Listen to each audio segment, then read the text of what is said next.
Raptors 0-5 on the road in the early part of the season.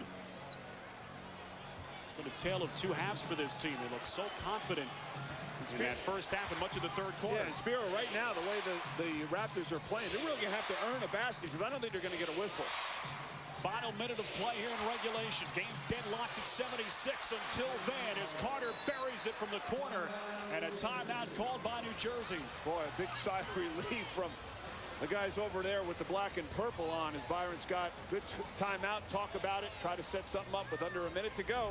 Vince Carter, the guy you figured would try to bail out the Toronto Raptors. Raptors up 2. We'll be back. The reset. Timeout situation for Byron Scott. 1 full and 1:22 remaining. Well, they're used to struggling, this Toronto Raptor teams. They've had some awful nights. They had a quarter this year where they only scored 4 against San Antonio and 23.5. So it's been a struggle for them, but they find themselves up 2 looking for a stop. That's need a bucket. Kittles rattles it home. A good job by Kerry Kittles coming off from the weak side off the screen and got a foul line jump shot to tie it back up. Game tied at 78. Chance of defense. Palacio gets a screen from Bosch. Now Carter off the screen, falling away, buries it. Boy, they knew. You know who's going to get the ball. I mean, there's no secret. The Toronto Raptors know. The New Jersey Nets know. But it's another thing to try to slow them down. As they said, a double screen for Vince Carter. Brings his man out to the elbow and knocks down a tough jump shot. You'll get a look at as he gets enough room to shoot it over Mourning. We'll be back. Raptors up 2. Like I said, everybody in the building knows who's going to get the ball, at least try to get the ball. And Vince Carter has responded the last 2 times offensively for the Raptors.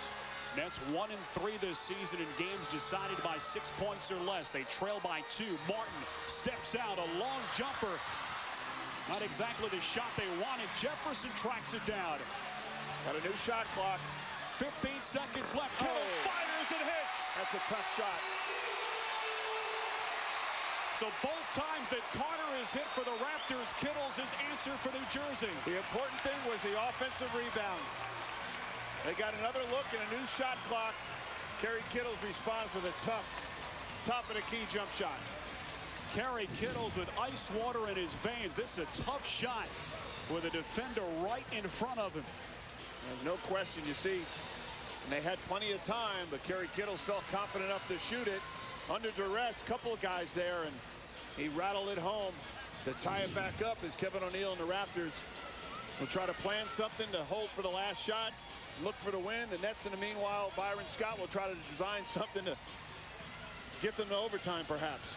That's one of those deals that if Kerry misses that shot, that's a play that is looked at and second-guessed if the Nets go on to lose this game. But Kerry is able to score it over the double team, and we are tied at 80 with 14.1 seconds left.